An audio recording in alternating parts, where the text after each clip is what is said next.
उन्होंने कहा कि गुलरू बेकसूर है। ये सब कुछ किया कराया हालिद साहिबा का था। उन्होंने आग लगाई थी।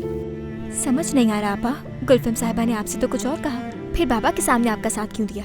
एहसान मानो उनका, और जितनी दुआएं दो गुलफम साहिबा को वो कम है। वो तुम्हारे करतूत छुपा रही है ताकि बाबा को कोई दुख ना पहुंचे, मगर तुम्हें इससे कोई गर्ज नहीं। अब तो उमर साहब को भी सच्चाई पता चल गई होगी तुम्हारी गुलरू।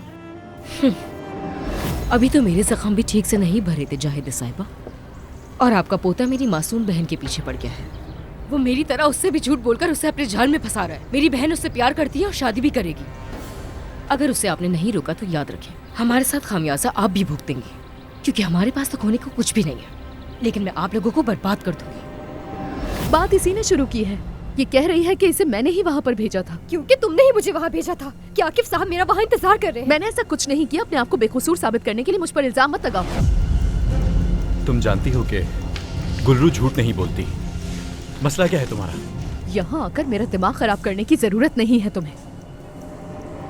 उमर, एक मिनट के लिए मेरी बात सुने। देखें, जैसा आप समझ रहे हैं वैसा कुछ नहीं है, यकीन करें मेरा। जो कुछ मैंने देखा उसकी हकीकत तुम कैसे बदल सकती हो? उमर, मेरी बात पे यकीन करें, मैंने कुछ गलत नहीं किया। आकिफ की सोची समझी चाल थी ये।